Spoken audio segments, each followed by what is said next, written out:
Good evening, ladies and gentlemen. Nice to see you. There are some unfamiliar faces here tonight, so if you're wondering what's going on, it's that every Wednesday night this is President's News for Blackheath and Bromley Harriers Athletics Club, and I'm the president, so I should do the news. And I'm going to start with an event going on in Jerusalem at the moment, which is the European Under-20 Championships.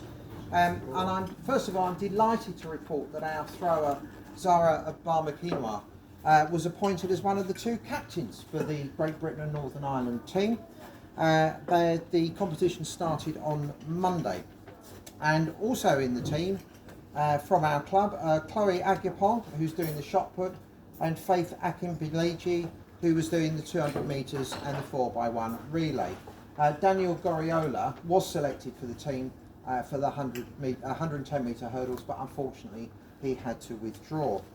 Now the news from Jerusalem is that Chloe qualified for the final of the shot put, where she finished 8th.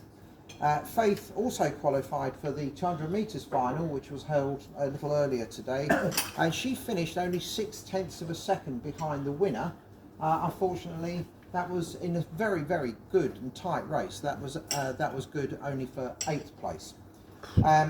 Zara threw this morning, and she's qualified for the final of the discus, which will take place tomorrow. So next week we shall announce in the news how she got on. So congratulations to all of our competitors out in Israel, and best wishes for their remaining events.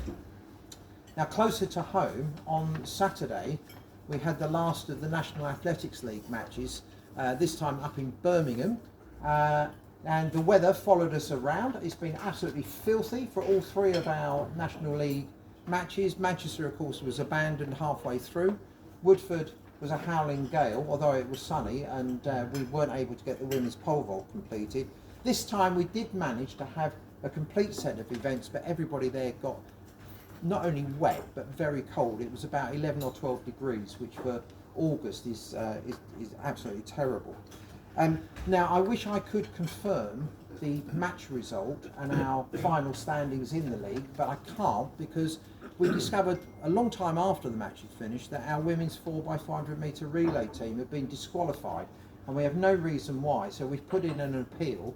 If they're reinstated, that will give us sufficient points to boost us several places in the match on the day and several places further up the league. So we're waiting to hear what the track referee had to say on that.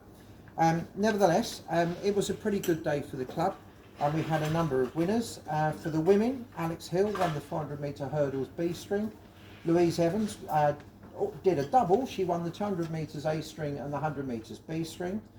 Neve Bridson Hubbard won the 3000 and 1500 metre A strings. Morgan Squibb won the 3000 metre B string. Becca Walton won the A string javelin. Sophie Ellis won the B string 100 metre hurdles. And Hannah Clark won the B string 1500 metres. Then for the men, Sam Reardon won the 400 metres A string. Luke Dorrell the 200 metres A string, with Kieran Gowan Wade winning the B string 200 metres. And then the 4x4 relay team for the men of Sam Reardon, Bailey Stickings, George Seary and Ben Gardner won their race. So many congratulations to all of our athletes who took part during the season, especially those who competed in events that were not their speciality, to help the team out, because that makes a huge difference to how teams perform in leagues. I also want to pay tribute to the two team managers, Neve Bridson Hubbard and Rod Harrington, who've done a tremendous job this year and last year as team managers, and they've secured our place in the top flight for next season. So well done everyone there.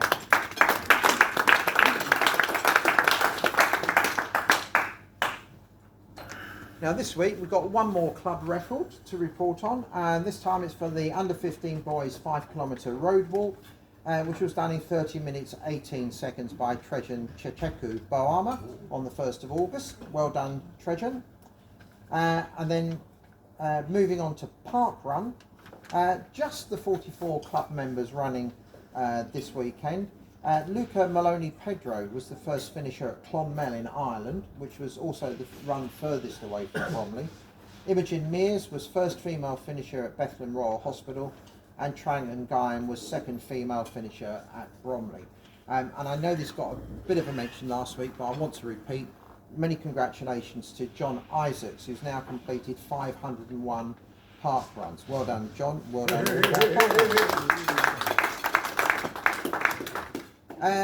Upcoming events, we're going through the final league matches of the season. On this Saturday coming, we have the Kent Young Athletes League at Central Park, Dartford. The following Saturday, the 19th, the Southern Athletics League team will be at Tooting Bec. We need a couple more officials for that, people to help out with field events in particular. And then on Monday the 21st, we have another open meeting here at Norman Park. Again, we shall need officials and we shall need volunteers to do all kinds of jobs. It's a tremendous way, volunteering is a tremendous way of helping the club and supporting the club. So if you can help in any way at all, please either contact Alice Platt or myself. And then a couple of weeks later, on the first weekend in September, a lot of us are going up to Manchester for the Youth Development League finals. I'm going to say again, we shall need a couple of officials on the Sunday, which is the upper age group final. If there are any parents who are going to watch, whether you're here tonight or watching from home later on YouTube, if you can help, you will be very welcome indeed. You'll be working with a group of really nice, experienced officials from the club who will steer you through what needs to be done.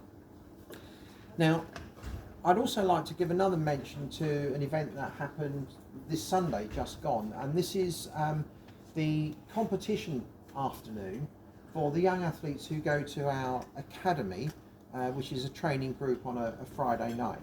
And it gives those young athletes a taste of competing or doing track and field under sort of competition rules, but with no pressure on them. Nothing goes on power of 10. Those competitions are really valuable experience for them.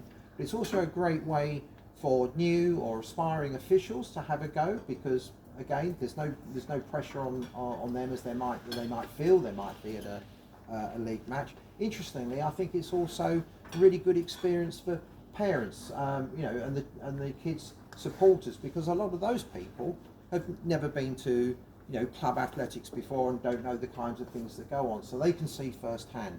Now, the next one of these is going to be on September the 10th.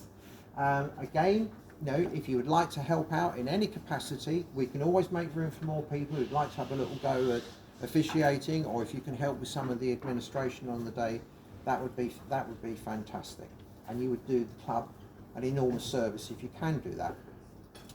So that is my news for this week. I was going to announce a winner of a bonus ball, but I'm told they're not here tonight, right. So we will hold that over. So does anybody else have any other news that they'd like to share with the club? We're still looking for shirt sponsors for the t-shirts for the YDL. We're working possibly with getting a local business involved, but we're heading towards 20 t-shirts at the moment, and that only leaves another 160 to go.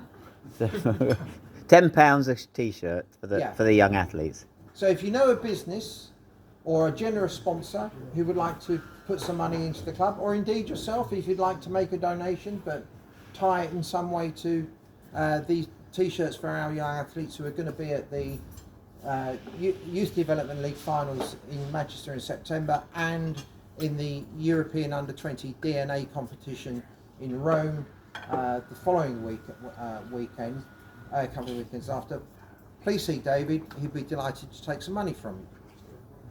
Any other business? If not, thank you very much.